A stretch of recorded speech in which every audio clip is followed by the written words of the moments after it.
नमस्कार मेरे प्यारे बच्चों, आप सभी का एक बार फिर से हमारे चैनल पर स्वागत है।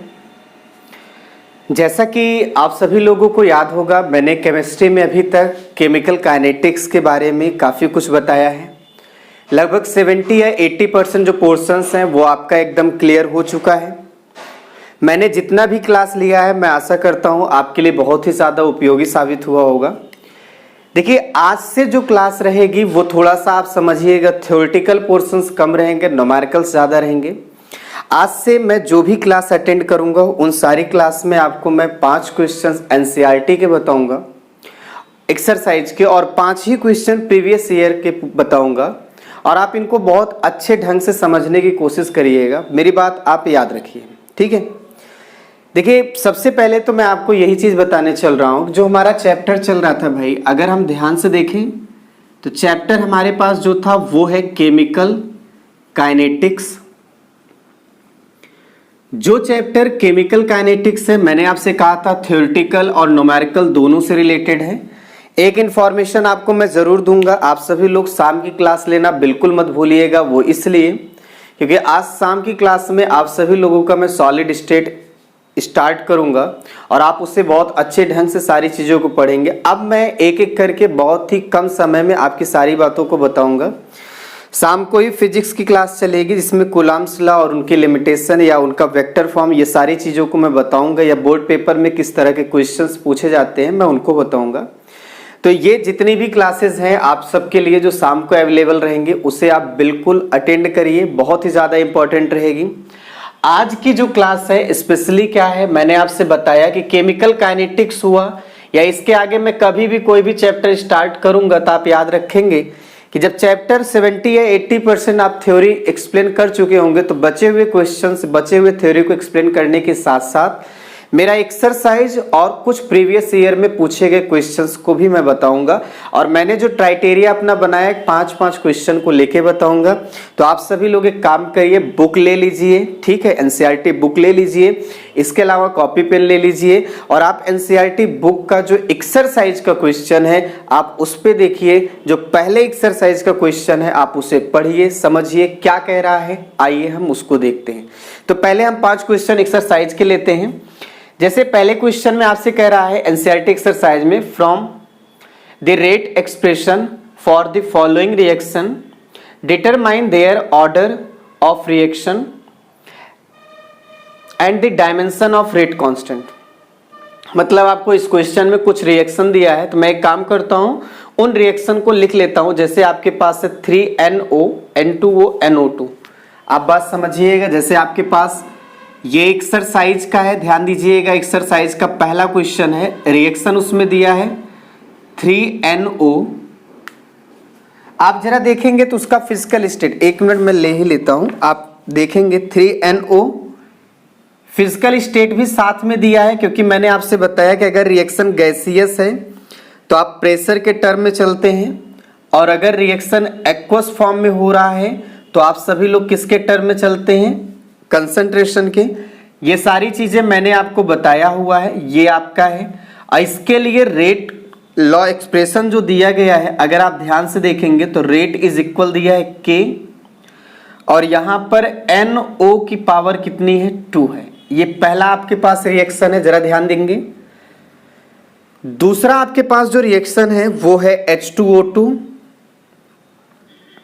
प्लस H2O2, ध्यान रहे यहां एक्वस फॉर्म में दिया गया है, प्लस 3I माइनस, ये भी आपका एक्वस फॉर्म में दिया है, प्लस 2H प्लस, और ये दे रहा है 2H2O plus I2 I3 minus है। ये भी आपका, ये तो लिक्विड ही है, सबको पता है, और ये आपका एक्वस फॉर्म में दिया है। इसके लिए जो रेट लॉ एक्सप्रेशन दिया गया, R is equal K H2O2 multiply दिया है आपका I माइनस। इस तरह से दिया है। आप क्वेश्चन को पहले नोट कर लेंगे। तीसरा आपके पास जो क्वेश्चन है उसमें दिया है CH3CHO, इसे भाई एसिटल्डिहाइड कहते हैं, आगे चल के आपको मिलेगा गैस है। और इससे बन रहा है CH4, ये मीथेन है, मैं सबका नाम बता रहा हूं, ये भी गैस होती है। और ये आपका CO है, कार्बन मोनोऑक्साइड गैस है। ये रेट लॉ एक्सप्रेशन इसका दिया है R = K CH3CHO की पावर, देखिए 3 कितना है 2 है। एक आपके पास फोर्थ क्वेश्चन है C2H5 Cl, ये गैस है, एथाइल क्लोराइड नाम इसका है। और यहाँ C2H4 गैस है और प्लस क्या है HCl, ये भी गैस है। और इसके लिए जो रेट लॉ एक्सप्रेशन दिया है वो R = क्या दिया गया है K C2H5Cl, और इनकी पावर कितनी है 1 है। मेरी बात आप ध्यान से सुनेंगे। हम सभी लोगों को क्या करना है, यूनिट निकालना है, डायमेंशन निकालना है, ऑर्डर निकालना है। देखिए इस पहले क्वेश्चन से आपको काफी कुछ सीख मिलेगी। मैं आपको फिर से बता रहा हूं, एक्सरसाइज का ये पहला क्वेश्चन है और पहले क्वेश्चन में ऐसे 4 रिएक्शन दिया गया है। अगर आप सभी से कोई पूछता है, मैं इसका जो क्वेश्चन पूछा गया, पहली बात ऑर्डर ऑफ रिएक्शन हमको बताना है। जो दूसरा क्वेश्चन पूछा गया है कि जब आप ऑर्डर बता लेंगे तो आप सभी लोग जो K है इसकी यूनिट बताइएगा या इसकी डायमेंशन बताइएगा। भाई यूनिट यहाँ डायमेंशन सेम ही होनी चाहिए, आपको ये सारी चीजें बतानी है। तो आप कैसे बताएंगे जरा आप याद रखिएगा। देखिए इसको करने का सिंपल तरीका, आप ऑर्डर की डेफिनेशन बताइए क्या था भाई। ऑर्डर की डेफिनेशन यही था कि रेट लॉ एक्सप्रेशन में जो कंसंट्रेशन की पावर होती है हम उसी को ऑर्डर कहते हैं। तो पहले क्वेश्चन के अकॉर्डिंग देखो क्या मिलेगा भाई, रेट लॉ एक्सप्रेशन में जो पावर है वो कितना है 2 है। तो इसका मतलब जो ये पहला वाला रिएक्शन है ये कौन से रिएक्शन का ऑर्डर है, सेकेंड ऑर्डर का रिएक्शन है। आप इसको बहुत ही ज्यादा आप ध्यान देंगे, अच्छे से समझेंगे, सेकेंड ऑर्डर का रिएक्शन। मैं आपको एक बात बता दूं, बच्चे गलती क्या करते हैं, बच्चे गलती, मैंने आपसे कहा भी था कि ऑर्डर को आप कभी इक्वेशन देख के नहीं बताएंगे, वो डेफिनेशन आप जरा समझिए। आप कभी ऐसा मत करिए भैया अगर यहां पर हम इस रिएक्शन के हिसाब से रेट लॉ एक्सप्रेशन बनाए तो R = NO की पावर क्या हो जाएगा 3 आ जाएगा और ये 3 आंसर आएगा, ये गलत है।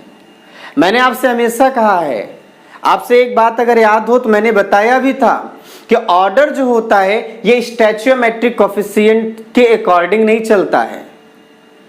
बात समझ में है, स्टैचियोमेट्रिक कोफिशिएंट जो रहेगा वो ऑर्डर नहीं होगा, लेकिन अगर वो सिंपल रिएक्शन है तो वो होता है। ये सारी चीजों को मैं बता चुका हूं, लेकिन कोई दिक्कत नहीं है। आप इस क्वेश्चन पे देखिए कि ये आपका देखिए यहां पर रेट लॉ एक्सप्रेशन दिया गया था, यहां जो पावर है वही उसकी क्या है ऑर्डर है। पहला आपको समझ में क्या ऑर्डर रहेगी, सेकंड ऑर्डर।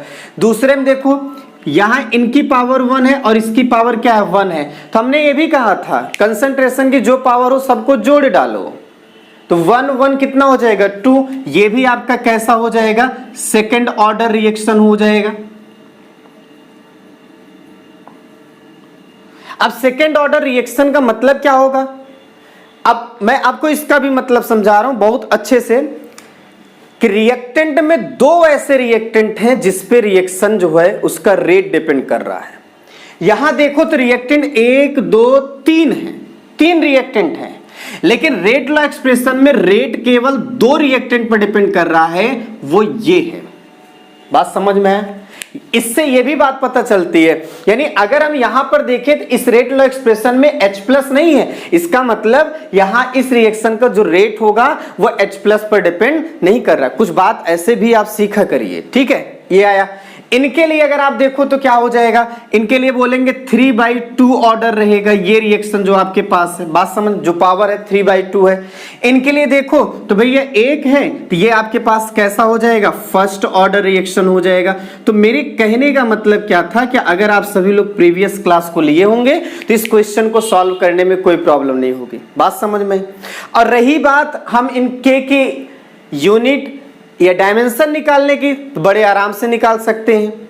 अब बात समझना, यूनिट या डायमेंशन को निकालने के लिए फिर से मैं बात बता रहा हूं, यहां जो क्वेश्चन कह रहा है ये फिजिकल स्टेट का यूज कराएगा। जैसे पहले वाले में देखो मैं बता दे रहा, एक बता दे रहा हूं, दो आप कर लीजिएगा।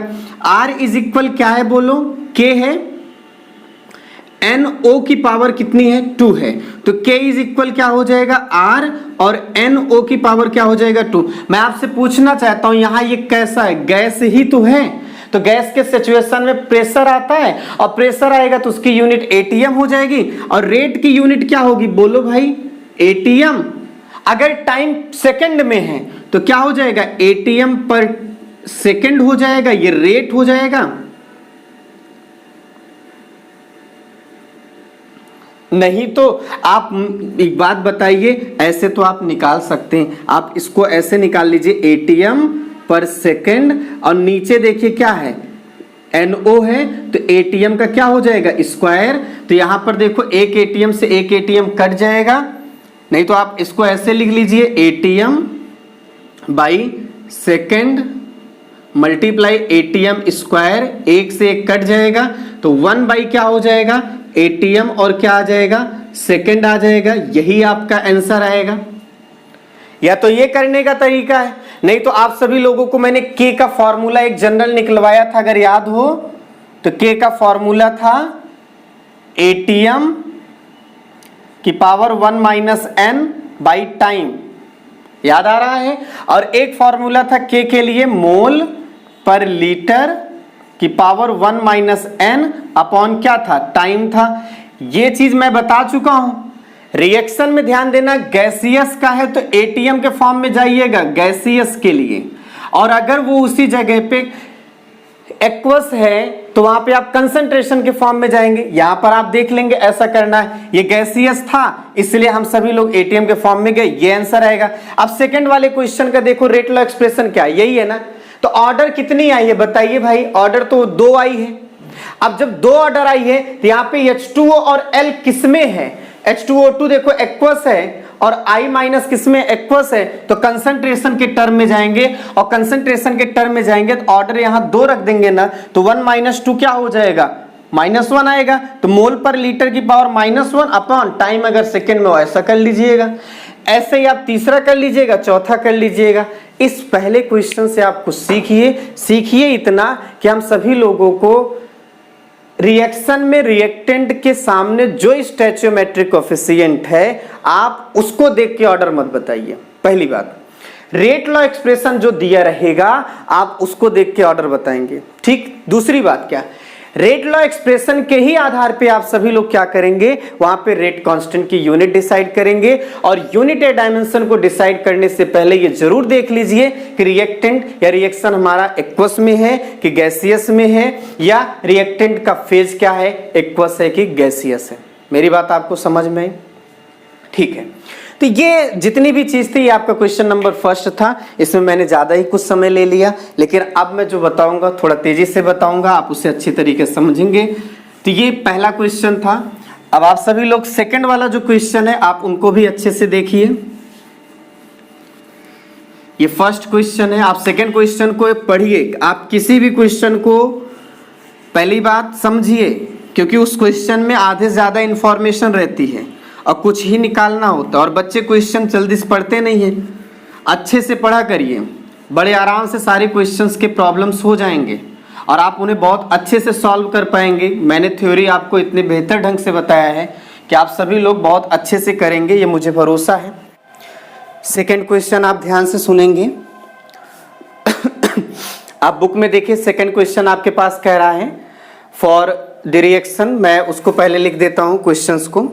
For the reaction 2A plus B, आपके पास एक रिएक्शन है 2A plus B, arrow mark क्या है A2B।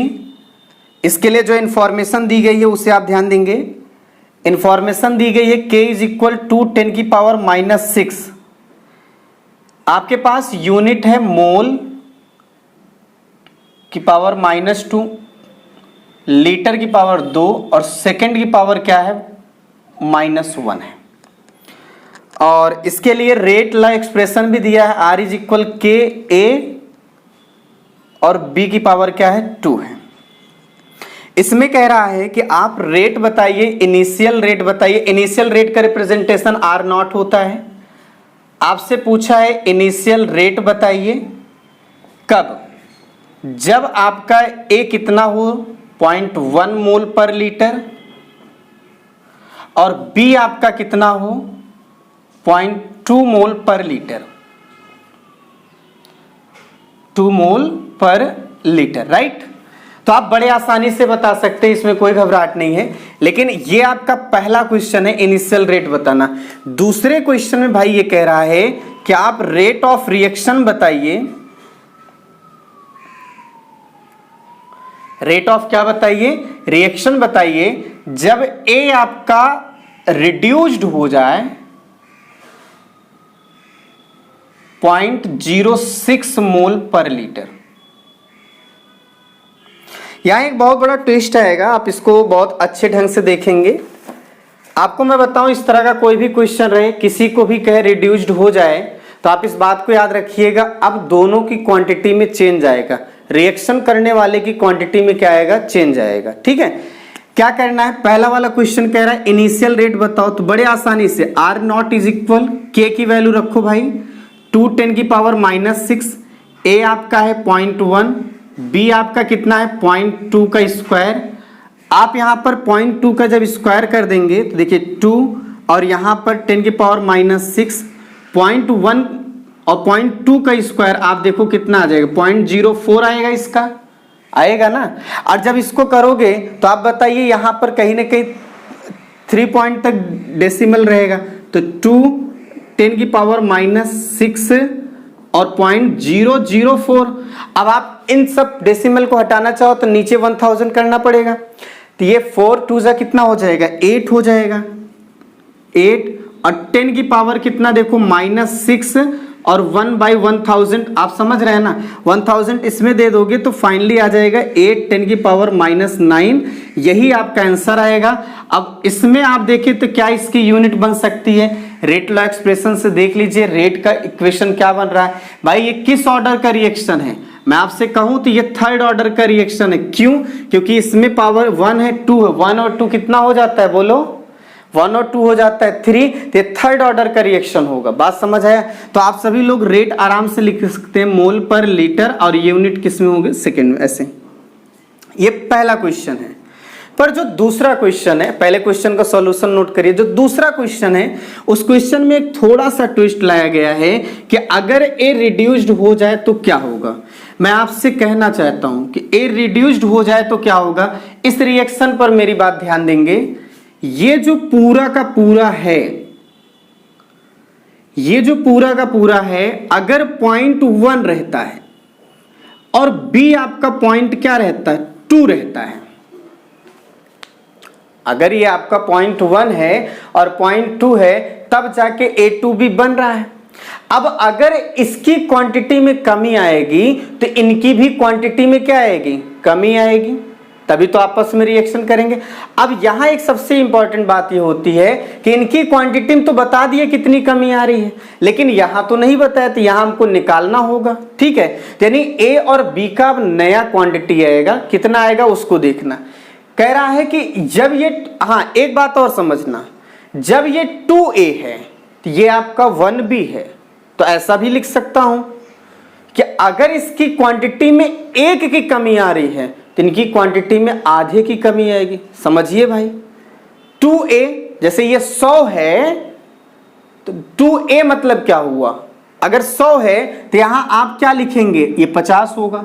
100 यानी 50 मतलब क्या, क्योंकि ये 2 गुना है, ये 1 गुना है, तो ऐसे भी समझो, ये अगर 10 है ये 2 गुना है, मतलब 20 होगा। यानी अगर इसमें 5 की कमी आ रही है तो इसमें इसका आधे कमी आएगी। तो उसको आप जरा समझिएगा कैसे करना है। देखो, सबसे पहली बात, अगर अब हम सभी लोग देखें कि ए जो होगा हमारे पास, उसकी जो नई क्वांटिटी कितनी आने वाली होगी, कितना कम हुआ है, आप उनको आप अच्छी तरीके से देखेंगे।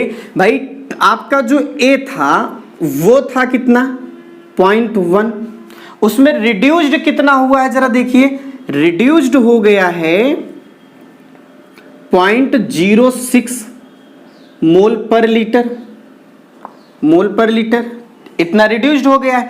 अब ए की जो नई क्वांटिटी आएगी, अगर मैं ए डैश बोलूं तो 0.1 में से हमको 0.06 क्या करना होगा, माइनस करना होगा। ये वैल्यू आ जाएगी 0.0 किसका, 4। ये ए की नई क्वांटिटी आएगी मोल पर लीटर में। मेरी बात आपको समझ में आ गई। तो मैंने कहा कि ए कितना कम हो गया, देखो अब ए डैश जो है आपका कितना है, 0.04 है। ए डैश कितना है, 0.04, कितना कम हुआ, समझ आया। अब बिल्कुल वैसे ही बी डैश के लिए ध्यान देना है। तो हमने बोला कि जैसे अगर ये 10 है तो ये 5 होगा, अगर इसमें 10 की कमी आ रही है तो इसमें 5 की कमी आ रही है। बात समझ में आ गई आपको। तो ये आपका 0.2 है, तो ये 2 और 1 रेशियो में तो हमको क्या करना होगा, ये जो बी डैश की नई क्वांटिटी अभी लिख नहीं रहा हूं, कितनी रिड्यूस्ड होगी मैं बता रहा हूं। रिड्यूस्ड 0.06 हुआ, तो ये आपका बचा हुआ है। अब इतना आपका ए जो है रिएक्शन में पार्टिसिपेट करेगा। तो 0.04 अगर ए डैश आपका है तो कितना बी की जरूरत पड़ेगी, उनको हमको निकालना होगा। तो भाई ये 2 और 1 रेशियो में दुगुना है, ये 1 है, इसका मतलब ये 1/2 हुई तो हुआ, आधा ही तो हुआ।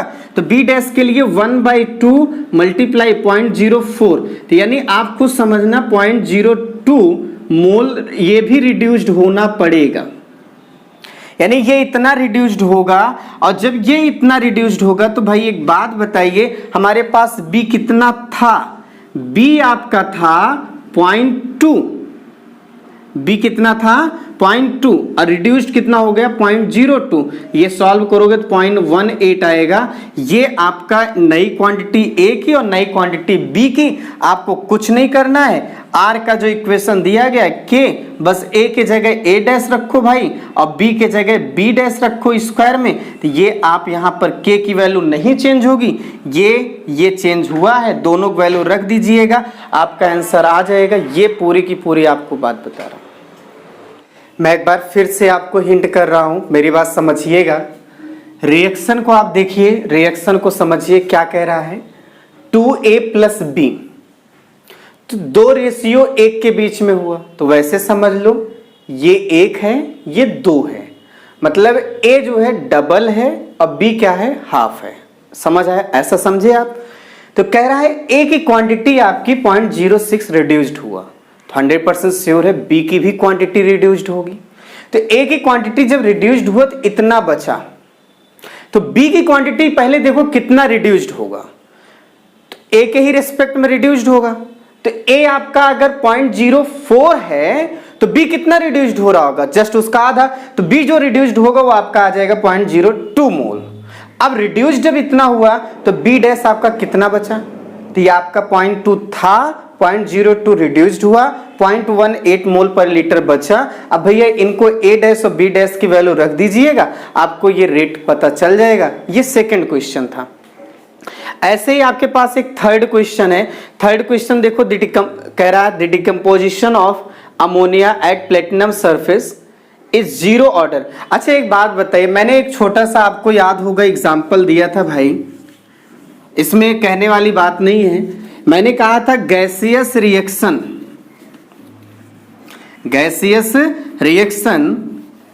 एट सॉलिड सरफेस कैटलिस्ट पर वहां 2 सिचुएशन बताया था।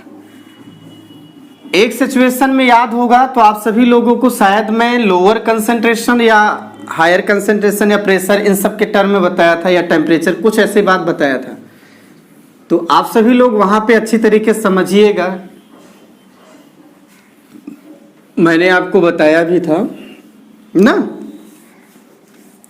हाँ, टेम्परेचर के रिस्पेक्ट बताया था, लोअर टेम्परेचर और हायर टेम्परेचर। तो मैंने आपसे कहा था कि जब लोअर टेम्परेचर रहेगा तो सिचुएशन में आपका फर्स्ट ऑर्डर रहता है और हायर टेम्परेचर पे 0, ऐसा कुछ बताया था। कह रहा है कि the decomposition of ammonia on platinum surface is 0 order of reaction. देखिए हो गया ना। उसके बाद कह रहा है कि what are the rate of production of N2 and H2 if K is equal इतना। ध्यान से सुनिएगा भाई,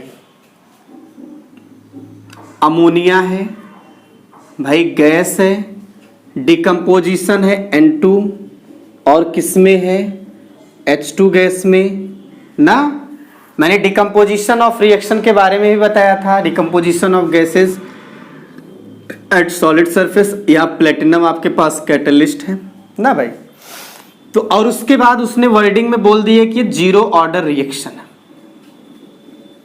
अब जीरो ऑर्डर रिएक्शन का मतलब क्या होगा, रेट आपका रेट कांस्टेंट के बराबर होगा, और बहुत अच्छी बात है उसने रेट कांस्टेंट दिया गया है। रेट कांस्टेंट आपका दिया है 2.5 10 की पावर -4, 2.5 10 की पावर माइनस कितना दिया गया है, 4 दिया गया है। यूनिट आपके पास मोल पर लीटर सेकंड ऐसे कह सकते हैं। तो ये आपके पास है।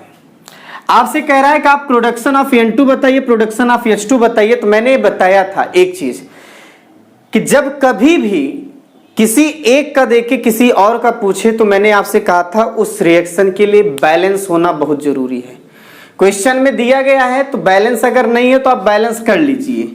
अब बैलेंस हो गया है तो इसके लिए मैंने एक इक्वेशन आपसे कहा था आप बनाइए। जैसे यहां पर देखो क्या हो जाता था, रिएक्टेंट है तो 1/2 आपको याद होना चाहिए NH3/dt इज इक्वल प्लस में देखो यहां 1 ही है तो 1/1 करिए, dN2 बाई क्या हो जाएगा बताइए, dt हो जाएगा, इज इक्वल प्लस में 1/3 dH2 बाई क्या हो जाएगा, dt हो जाएगा। तो इस तरह से आप बना लेंगे।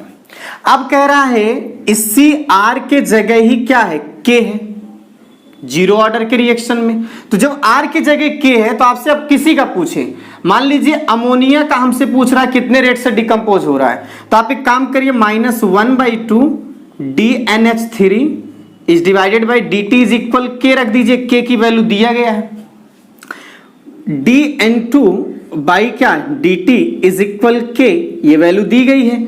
अगला आप क्या बना सकते थे 1/3 dH2 by dt is equal किसके, K के। और K की वैल्यू अगर आप देखो तो 2.5 10 की पावर -4 दिया है, तो आप 2.5 10 की पावर -4 के इक्वल करिएगा, 2.5 10 की पावर -4 के इक्वल करिएगा। प्रोडक्शन पूछा है इसका तो सही था, लेकिन यहाँ 1/3 है तो 3 से मल्टीप्लाई कर दीजिएगा। जब कर देंगे तो हमको dH2/dt मिल जाएगा, तो 3 और 2.5 मल्टीप्लाई करिए, जो आएगा उसका आंसर आएगा। यहाँ -1/2 है, इसका इस साइड मल्टीप्लाई कर दीजिएगा, समझ रहे हैं ना। तो 2 का करेंगे माइनस में आंसर आ जाएगा कितने रेट से डिकम्पोज हो रहा है और ये कितने रेट से क्या हो रहा है, प्रोड्यूस हो रहा है। तो आप सारी चीजें जान सकते हैं। तो ये आपका थर्ड क्वेश्चन था जो आज मैंने आपको बताया। फोर्थ क्वेश्चन आप देखिएगा, मैं वैसे ही डायरेक्ट बता देता हूँ। फोर्थ क्वेश्चन को आप पढ़ेंगे ऐसे, कह रहा है the decomposition of dimethyl ether let's, उसके बाद कह रहा है to the formation of methane hydrogen and carbon monoxide and the reaction rate is given. Rate आपको दिया गया R इज इक्वल K, फिर CH3OCH3 की पावर 3/2। उसके बाद कह रहा है कि the rate of reaction is followed by increasing of pressure and close vessel. ये सारी चीजें जो दिया गया है इनसे कोई मतलब नहीं है, बात समझिएगा। फिर देखिए रेट के लिए एक प्रेशर के टर्म में दिया गया है। फिर कह रहा है if pressure is measured in bar and time is measured in minute then unit of rate. आपको कुछ नहीं करना है भैया, ये फालतू की मनगढ़ंत कहानी जो दी गई है ना, आप उसको मत देखिए, पढ़िए जरूर। एक्स्ट्रा चीजें जो दी गई हैं कि बिसेल है, फिक्स है, क्लोज है, इन सब से कोई मतलब नहीं है। जो रेट लाइक इक्वेशन दिया गया है उस इक्वेशन में जाइए। कह रहा है कि आपको यूनिट निकालना है जब प्रेशर बार में हो, टाइम मिनट में हो। तो आप देखो रेट इज इक्वल, देखिए जो इक्वेशन दिया R इज इक्वल K और P CH3 और CH3 की पावर क्या है, देखो 3/2 है ना। K के लिए फॉर्मूला निकाल लीजिएगा, बड़े आराम से कर लेंगे। कैसे, यही आपका इक्वेशन दिया है, मैं बता दे रहा हूं, K CH3 COCH3। भैया ये 3/2 है तो यही इसका क्या हो गया, ऑर्डर हो गया। तो ऑर्डर इज इक्वल 3 क्या हो गया, 2 हो गया। अब आप जानते हैं जब प्रेशर वगैरह के टर्म में आता है तो ATM रखते थे ना, अब वही ATM की जगह बार रख दीजिएगा और कुछ नहीं करना है। K bar 1 - 3/2 by time minute है तो मिनट लग दीजिएगा। अब आप इनको सॉल्व कर लीजिए, यही आंसर आ जाएगा। तो ये चौथा क्वेश्चन था। पांचवा जो क्वेश्चन आपके पास है उसके बाद कह रहा है पांचवा question, mention the factor that effect of rate of chemical reaction. आपको कुछ फैक्टर बोल रहा है भाई, इसको मैं पढ़ा चुका हूं। कह रहा है रेट ऑफ रिएक्शन को अफेक्ट करने वाले फैक्टर्स कौन है, आप इसको पढ़ चुके हो। तो आज के लिए बस इतना ही, आपके 5 टाइप के 5 न्यूमेरिकल्स थे। मैं आशा करता हूं आपको समझ में भी आया होगा। अच्छी तरीके से समझिएगा। जो सेकंड वाला क्वेश्चन था वो थोड़ा सा ट्रिकी था, आप उसे अच्छे समझेंगे, नहीं तो सारी चीजें आपको बहुत बेहतर ढंग से समझ में आई होंगी। हाँ, अब मैं आपको जो आज नई चीज बताने चल रहा हूं, आप सभी लोग हेडिंग डालेंगे प्रेशर रिलेटेड प्रॉब्लम। हेडिंग डालिए आप सभी लोग, प्रेशर रिलेटेड प्रॉब्लम। सभी लोग हेडिंग डालेंगे pressure related problem. Pressure related problem. मैं आपको बता दूं, इनको बताने का केवल इतना मतलब है, जब आप इनको सीखेंगे ना तो आपको न्यूमेरिकल लगाने में बड़ी आसानी होगी। ठीक है, प्रेशर रिलेटेड प्रॉब्लम। मैंने आपसे पहले ही बोला कि मैक्सिमम जो काइनेटिक्स हमको पढ़नी है फर्स्ट ऑर्डर की पढ़नी है, और जब हमने फर्स्ट ऑर्डर की काइनेटिक्स पढ़ा है तो वहां k is equal 1/t log की जब बेस e रहती है, तो अब आप देखो नेचुरल लॉगरिथम की बात हम कर रहे हैं, तो यहां देखे होंगे a0 और बाई यहां a0 माइनस x, इसी को लिखना चाहे तो 1/t लॉग बेस e है, a0 बाई क्या हो जाएगा, at हो जाएगा। ये आपका इक्वेशन बनता है, ये सभी लोगों को पता है। That is according to first order reaction, because 95 या 90% केस में फर्स्ट ऑर्डर रिएक्शन ही आता है। तो हम सभी लोग फर्स्ट ऑर्डर रिएक्शन को ही ज्यादा फोकस करेंगे, इन्हीं को ज्यादा समझेंगे। अभी भी तबीयत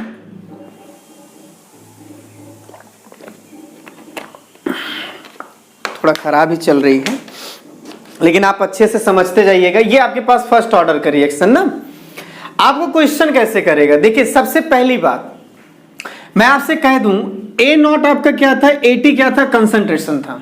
और कंसंट्रेशन आप देखो मोल में लिखते हैं ना, मोल पर लीटर ऐसे कुछ करते हैं। आप जो भी रिएक्शन करा रहे होंगे भैया, आप प्रेशर रिलेटेड प्रॉब्लम, तो मैं आपसे पूछूं प्रेशर किससे रिलेट होता है, जब रिएक्शन किस में रहे, गैसियस फेज में ना। और जब गैसियस फेज में रहे तो वहां कंसंट्रेशन के टर्म में नहीं चलना होता, प्रेशर के टर्म में चलना होता है। और जब प्रेशर के टर्म में चलना होगा तो ये पूरा इक्वेशन बदल जाएगा, 1/t लॉग और यहाँ P0/pt हो जाएगा। अब आप ऐसा सोच रहे होंगे आपने डायरेक्ट A0/at की जगह P0/pt कर दिया, क्यों? इसलिए क्योंकि हमारे पास जो इक्वेशन था PV इज इक्वल nRT से, अगर आप ध्यान से देखेंगे, जिस कंटेनर में रिएक्शन करा रहे होंगे तो आप कंटेनर तो बदलेंगे थोड़ी, उसका वॉल्यूम फिक्स होगा। पहली बात, एक फिक्स टेम्परेचर पे करेंगे, R तो कांस्टेंट है ही, और ये गैस है वो क्लोज्ड कंटेनर होगा, नहीं गैस भाग जाएगी। ये गैस है, गैसियस रिएक्शन गैसों के बीच में होगा और गैस भाग जाएगी, ध्यान दीजिएगा। तो गैस ना भाग पाए इसलिए क्लोज कंटेनर होगा जो फिक्स ही रहेगा। तो यहाँ V फिक्स था, R फिक्स है, T फिक्स है, तो P डायरेक्टली प्रोपोर्शनल N है, मतलब N के जगह हम P को रिप्लेस कर सकते। N क्या था, मोल। मोल किस में बढ़ जाता है, कंसंट्रेशन में, मतलब कंसंट्रेशन के जगह हम प्रेशर को रिप्लेस कर सकते हैं। बहुत घबराइए मत, ठीक है। तो अब प्रेशर रिलेटेड प्रॉब्लम को कैसे सॉल्व करना है, मैं आपको एक इसका एग्जांपल दे रहा हूं और आप अच्छी तरीके से इस एग्जांपल को समझिएगा। बहुत अच्छे ढंग से आपको मैं बताने चल रहा हूं, थोड़ा सा ध्यान देंगे। जैसे मेरे पास मान लीजिए एक रिएक्शन है जिसमें A, ये आपका गैस ही है, बात समझना भैया, ये क्या है, गैस ही है। लिख दे रहा हूं Ag, 2B, A भी गैस है, प्लस C, A भी गैस है। एक मैं एग्जांपल दे रहा हूं, जैसे एक कोई रिएक्शन दिया गया, आपके यहां क्वेश्चन ऐसे भी दिए जा सकते हैं। क्वेश्चन आपको वर्डिंग में भी दे सकता है, मैं आपको पहले क्वेश्चन करने का तरीका बता रहा हूं। आप जो अपनी तरफ से मानते थे मानिए भाई, टाइम जब इक्वल 0 रहता है तो इनिशियल टाइम पे देखो, जहां कहते थे इनिशियल कंसंट्रेशन, अब कहना है इनिशियल प्रेशर P0, तो ये 0, ये 0, ठीक है। T टाइम पर क्या होता, इसका कुछ पार्ट x के टर्म में जाते था, P के टर्म में जाइए। मान लीजिए P है तो यहां 2 है तो 2P हो जाएगा, ये P हो जाएगा, और यहां कितना चेंजिंग है, P0 माइनस क्या हो जाएगा, P। ये इक्वल होता था PT के, T टाइम पे, बात समझ में। अब यहां हम दो टाइम की चर्चा की है, T इज इक्वल 0 पर और T इज इक्वल T पर। अब यहां एक टाइम और पूछा जा सकता है, क्या, लाइफ टाइम वाला, जो T इन्फिनिटी वाला था, कि अगर कह दे टी इनफाइनाइट, ऐसे कह दे सफिशिएंट टाइम बोल दे या एट इनफाइनाइट टाइम बोल दे, तो मैं आपसे अगर पूछूं भैया इनफाइनाइट टाइम का मतलब क्या होता है? जब रिएक्टेंट जीरो हो जाए, मतलब ये पी नॉट खत्म हो जाए, ये पूरा इसमें आ जाए, तो पी नॉट और यहां पर पी नॉट। आई बात समझ में? कोई दिक्कत तो नहीं? तो कितने टाइम हो सकता है? जीरो, टी और क्या? इनफाइनाइट। मैं आपसे अब कुछ पूछूं, कुछ छोटी छोटी बातें आपकी जरूरत के लायक अगर हो तो इनको कॉपी में नोट कर लेना। जीरो टाइम पर आप देखो कौन प्रेजेंट है? केवल रिएक्टेंट। यानी अगर इनिशियल टाइम पूछा जाए, इनिशियल टाइम पर अगर कहा जाए तो समझना रिएक्टेंट का मैटर दे रहा है। इनफाइनाइट टाइम पे कौन प्रेजेंट है? केवल प्रोडक्ट। और टी टाइम पे कौन प्रेजेंट है? रिएक्टेंट और प्रोडक्ट दोनों। तो भैया एक जगह आप नोट कर लेंगे, जीरो टाइम पर अगर आप देखेंगे तो केवल रिएक्टेंट है, और अगर इनफाइनाइट टाइम की बात करेंगे तो यहां पर केवल क्या है? प्रोडक्ट है। और अगर जीरो और मतलब टी टाइम की अगर हम बात करेंगे तो टी टाइम पर आप कह सकते हैं रिएक्टेंट और प्रोडक्ट दोनों का इंफॉर्मेशन दिया जाएगा। तो आपको मैं बताऊं, जब इस तरह का कोई क्वेश्चन रहेगा ना तो वहां वर्डिंग में खेल खेलेगा कि एट जीरो टाइम प्रेशर इतना है, तो समझना जो प्रेशर दे रहा है जीरो टाइम पे वो रिएक्टेंट का दे रहा है। अगर कह दिया एट जीरो टाइम प्रेशर इतना है, चलो ठीक है, एट सफिशिएंट टाइम या इनफाइनाइट टाइम दे दिया, समझना वो प्रोडक्ट का दे रहा है। लेकिन अगर एट टी टाइम कहेगा तो वो एक बात बोलेगा, eight T time pressure of reactant या प्रेशर ऑफ प्रोडक्ट बोलेगा। समझ आया? और मैं आपको एक बात बता दूं, आप सभी लोग एक काम करिए, पी नॉट हुआ, ये 2PP ये जो भी है ना, that is a partial pressure. मैं आपसे पूछूं भाई बी का क्या प्रेशर है, 2P बोलोगे, अकेले का है ना।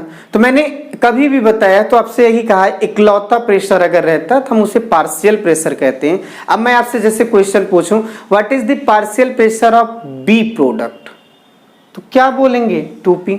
मैं आपसे पूछूं व्हाट इज द पार्शियल, लेकिन अब यहां थोड़ा सा क्वेश्चन चेंज करूंगा, जीरो भी हो सकता था, पी भी हो सकता था, पी नॉट भी हो सकता था। अब क्वेश्चन कैसा पूछा जाए? कहूं अगर what is the partial pressure of product B at infinite time, 2P naught. Wording समझिए, अगर कहा जाए partial pressure of product B at T time, 2P, zero time zero, ये आपको बना लेंगे ना, बहुत आसान रहेगा। अच्छा और एक बात क्या है, अगर मैं आपसे ये पूछ लूं कि what is the total partial pressure of product at T time, 2P and P कितना हो गया? 3P हो गया। अगर आपसे कहूं कि what is the total partial pressure of reaction at T time, तो भाई आप इनको क्या करेंगे? रिएक्शन में रिएक्टेंट भी आ जाएगा, प्रोडक्ट सब पार्शियल प्रेशर को क्या कर लेंगे? जोड़ डालेंगे। तो ये कुछ वर्डिंग में कह सकता है, आप घबराइए मत। आपसे अगर मैं डायरेक्ट पूछूं बताइए what is the partial pressure of C at zero time, तो जीरो तुरंत बोलना है। ये चीज बनाने का तरीका समझ में आ जाएगा, आप क्वेश्चन कर सकते हैं। अब आप बताइए, जब हमको ये पता चल जाता है, लगभग आपको बताऊं इनफाइनाइट के क्वेश्चंस बहुत कम ही आते हैं, लेकिन फिर भी जानना जरूरी है। इनफाइनाइट तक के क्वेश्चंस बहुत कम आने का चांस है, टी तक ही आप रहिए। तो क्योंकि हमारा इक्वेशन ये टी के ही रेस्पेक्ट में है, तो बताइए के का क्या बन जाएगा? 1/t होगा, बनेगा ना? तो बोलो लॉग, अब ये पी नॉट बाई कितना है? पीटी की जगह पी नॉट माइनस क्या हो जाएगा? पी। ये आपका रिप्रेजेंटेशन आएगा। मैं आपसे एक बात बताऊं, जब प्रेशर रिलेटेड प्रॉब्लम रहेगा ना, तो आपको के का एक्सप्रेशन निकालना बस आ जाए, न्यूमेरिकल सॉल्व हो जाएगा। इस रिएक्शन के लिए के का एक्सप्रेशन कैसा हुआ आपने निकाल लिया, मेरी बात आपको समझ में आ गई? ठीक, मैं और भी निकलवाता हूं, जैसे एक्सप्रेशन पहले निकलवाता हूं, फिर एक्सप्रेशन के बाद क्वेश्चन कैसे पूछा जा सकता है वो मैं आपको बताऊंगा। जैसे अगर मैं आपसे यही क्वेश्चन कहता कि भैया हमारे पास एक रिएक्शन है, 3A है और यहां पर 2B है, यहां 3C है, सब गैसें हैं, तो आप बताइए टाइम इज इक्वल जीरो पे क्या होगा? P not 0 0।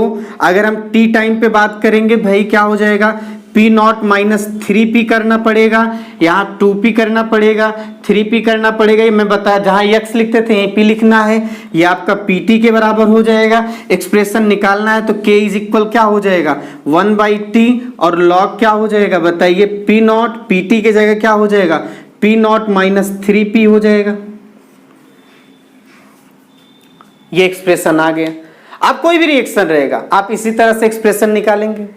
अब मैं इसी क्वेश्चन में ट्विस्ट ला रहा हूं, कुछ चेंजिंग कर रहा हूं और आपसे क्वेश्चन क्या कहेगा। देखिए क्वेश्चन कहेगा for a reaction 3a arrow mark 2b plus 3c, कहेगा इफ प्रेशर ऑफ b, ऐसा कहेगा, लिख रहा हूं, कहेगा if pressure of, partial pressure बोलेगा, स्पेशली वो बोलेगा partial pressure of B at T time, किस टाइम पर, टी टाइम पर इज P1, कितना P1। तो आपसे पूछेगा रेट कांस्टेंट बताइए क्या होगा, आपसे पूछेगा रेट कांस्टेंट क्या होगा। तो आप जरा समझिए कैसे करना होगा, वो आपके लिए बहुत ज्यादा इंपॉर्टेंट है। हम सभी लोगों को थोड़ा सा ध्यान देना है, थोड़ा सा अच्छे समझना है। जब आप इसको समझ जाएंगे बड़े आसानी से कर सकते हैं। ये समझ में आ गया तो मैं आपसे पूछना अगर चाहूं, ये क्या कह रहा है बोलो जरा, 2p के जगह कह रहा P1 है तो आप 2p के जगह क्या लिख देंगे P1 लिख देंगे। तो यहां से बताइए p के जगह क्या आ जाएगा, P1 बाई क्या हो जाएगा 2 आ जाएगा, आ जाएगा। एक चीज में चेंजिंग लाएगा बस, तो p के जगह P1 बाई 2, तो यही जो p है ना इसी जगह लिख देंगे P1 बाई 2, तो k इज इक्वल क्या हो जाएगा 1/t log p नॉट और माइनस 3 था ही और P1 बाई क्या हो जाएगा 2, यानी 3/2 P1 आ गया। अब मैं आपको बताऊं p नॉट दिया रहेगा इनिशियल, P1 दे देगा। यहां मैंने क्वेश्चन जैसे कह दिया if partial pressure of B eight T time is क्या P1, वो क्वेश्चन में ऐसा दे सकता था कि partial pressure of B at 10 minute is 500, तो वहां टाइम भी दे देता 10 और ये दे देता 500। हमको ये रिएक्शन से पता चलता है भाई कि 2p इज इक्वल 500, तो p इज इक्वल 250 250, तो हम p के जगह यहां 250 रख देते। मेरी बात आपको समझ में आई बात समझ में। ये एक्सप्रेशन निकालना आना चाहिए। अगर आपका क्वेश्चन जब ये हमको यहां 250 रख देते, p नॉट आपको दिया रहता, t भी दे दिया, तो आप के बड़े आराम से निकाल सकते थे। मैं एक और क्वेश्चन लेके चलता हूं और आप उनको भी अच्छे से समझिएगा। और मैं आप सभी लोगों को जो भी बात बताने चल रहा हूं, जो भी बात ये बता रहा हूं, आप इससे अच्छी तरीके से समझिए, क्योंकि बहुत इंपॉर्टेंट बात चल रही है। प्रेशर रिलेटेड प्रॉब्लम वर्डिंग में भी दे सकता है, न्यूमेरिकल डाटा भी दे सकता है, पर चाहे जैसा भी दिया जाए आप क्वेश्चन कर लेंगे। जैसे मान लीजिए मेरे पास एक रिएक्शन दिया गया है 5a arrow mark 3c plus 2b plus 3d। आपसे मैं सबसे पहले यही कहूंगा, यही रिक्वेस्ट कर रहा हूं, आप के का एक्सप्रेशन निकालना सीखिए। टाइम इज इक्वल 0 पे p नॉट, खत्म खत्म खत्म। टाइम इज इक्वल t पर p नॉट माइनस 5p। बात समझना भाई, ये बराबर किसके है pt के, ये 3p, ये 2p, ये 3p मैंने बताया है। अब क्वेश्चन में अब इतना कर लेंगे, करने के बाद आप k का एक्सप्रेशन कैसे बनाते हैं, हमेशा रिएक्टेंट के टर्म में बनाना है। तो 1/t log ये है p नॉट और pt कितना आया p नॉट माइनस 5p। समझना भाई, अब आप समझ रहे होंगे मैं p के टर्म में क्यों किया हूं। p हमको कुछ भी दे दे, जैसे मैं आपसे क्वेश्चन कहूं, आप बताइए क्या होगा अगर b आपका t टाइम पर मान लीजिए p1 हो जाए, समझिएगा p1 हो जाए, तो आप कैसे करेंगे भाई। b की बात कर रहा है, केवल एक इंफॉर्मेशन प्रोडक्ट। तो b आपका t टाइम पे p1 हो जाए, तो b आपका ये है, ये किसके बराबर हो जाए p1 के, तो यहां बताइए p किसके बराबर हो जाएगी p1/2 के, p1 बाई किसके 2 के, तो यहां p के जगह p1/2 रख दीजिएगा। p1 की वैल्यू दिया रहेगा तो रख दीजिएगा, सॉल्व कर लीजिएगा। आया समझ में। लेकिन अगर क्वेश्चन में मैं ऐसा कुछ ट्विस्ट ला दूं, ऐसा कह दूं कि if partial pressure of product is P1 at T time, तो what will be rate constant, कितना होगा?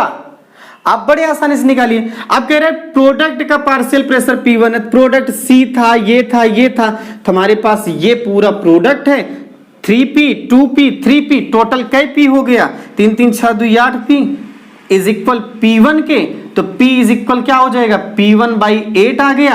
अब बस P की जगह आपको क्या करना होगा? P1/8 रखना होगा, तो रेट एक्सप्रेशन क्या हो जाएगा? बदल जाएगा। मतलब आपको मैं बताऊं, किसी पर्टिकुलर का पार्शियल प्रेशर चेंज कर देगा तब भी रेट कांस्टेंट बदलेगा। इसका इक्वेशन इनमें से ए का मान लीजिए, अगर ए के रेस्पोंडेंट बोल दिया कि अगर रिएक्टेंट का पार्शियल प्रेशर टी टाइम पे मान लीजिए P3 हो गया, दोनों चीज कह सकता था। ये अगर इतना हो और रिएक्टेंट का अगर कह दिया जाए इसी टाइम पर P3 हो जाए पार्शियल प्रेशर, मतलब ये जो PT की वैल्यू है वो आपका कितना हो जाए? P3 हो जाए। तो आप कैसे निकालेंगे? मैं आपको बताऊं, हर जगह पे आप केवल P निकालना सीखिए। इस क्वेश्चन में प्रोडक्ट के रेस्पेक्ट बताया, P निकाल लिए। कभी क्वेश्चन अगर ये कह दिया जाए कि रिएक्टेंट के रेस्पेक्ट में अगर पार्शियल प्रेशर P3 हो जाए तो प्रोडक्ट भूल जाइए। मैं आपको बताऊं, जिसमें चेंजिंग कहेगा आप उसी के अकॉर्डिंग चलेंगे, जिसमें चेंजिंग नहीं कहेगा आप उसको कांस्टेंट मानेंगे। बात समझ में आई आपको? आया समझ में? इस बात को आप याद रखेंगे। मैं आपको जो बताया हूं, जैसे अगर इसके अकॉर्डिंग चलना, जैसे कह रहा है कि अगर प्रोडक्ट जो आपका टोटल प्रोडक्ट का पार्शियल प्रेशर अगर P1 है, तो आप पहले टोटल इस रिएक्शन के अकॉर्डिंग पार्शियल कितना है था? 3 2 3, ये टोटल 8 हुआ।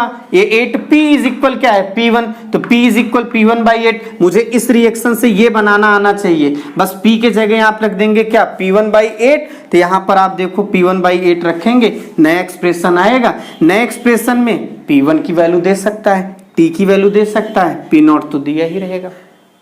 आई बात समझ में? सॉल्व कर लेंगे। तो इस तरह के क्वेश्चंस रहते हैं। मैं आपको फिर बता रहा हूं, जैसे रिएक्टेंट में मैंने बोल दिया कि भाई P3 हो जाए अगर T टाइम पे पार्शियल प्रेशर रिएक्टेंट का, मतलब ये जो आपके पास है ये P3 हो जाए, तो यानी P0 - 5P is equal P3। तो बताइए 5P के जगह P0 माइनस क्या हो जाएगा? P3। तो P के जगह P0 - P3 is divided by 5 आया। हमको हर एक जगह क्या निकालना है? P निकालना होगा। एक्सप्रेशन पहले बनाइएगा। एक्सप्रेशन पहले बना के जो भी रिएक्शन दिया जाएगा आपका पहला काम होगा इस तरह का एक्सप्रेशन बनाना। एक्सप्रेशन बनाने के बाद अब जिसमें चेंजिंग करने कह रहा है आप उसी के रेस्पेक्ट में चेंजिंग कर लीजिए। नया एक्सप्रेशन आएगा उसमें उस डाटा को रख दीजिए। आप बड़े आसानी से क्वेश्चंस कर सकते हैं। ठीक है, तो मैं एक लास्ट क्वेश्चन और ले लेता हूं, आपको ये चीज और अच्छे से समझ में आ जाए। मैं बार बार कह रहा हूं प्रेशर रिलेटेड प्रॉब्लम बहुत अच्छी तरीके से होता है। जैसे एक क्वेश्चन में पूरा कहता हूं, पूरी तरह से लिख देता हूं। अगर ये कहा जाए एक्सप्रेशन आ जाए तो न्यूमेरिकल आ जाएगा। ठीक है, तो आपसे ये कह रहा है फॉर फर्स्ट ऑर्डर रिएक्शन, एक रिएक्शन दिया गया है, मान लीजिए आपसे दिया गया है 2A 3B + 5C। ठीक है, उसके बाद कह रहा है if partial pressure of A at T time is P1। कितना? P1, पहला क्वेश्चन। दूसरा पूछ सकता था ए पार्शियल प्रेशर ऑफ, मान लीजिए हमने कहा B at T time is P2। अगर ऐसा रहे तो पहले क्वेश्चन का एक्सप्रेशन अलग होगा, दूसरे के का अलग होगा। समझ पाए आप? मैं 2 ही क्वेश्चन लेके चलता हूं। और तीसरे में ऐसा भी कह सकता था कि if partial pressure of product, total partial pressure at T time, अगर वो कह दिया P3, तो आप सबके लिए रेट लॉ एक्सप्रेशन कैसे निकालेंगे?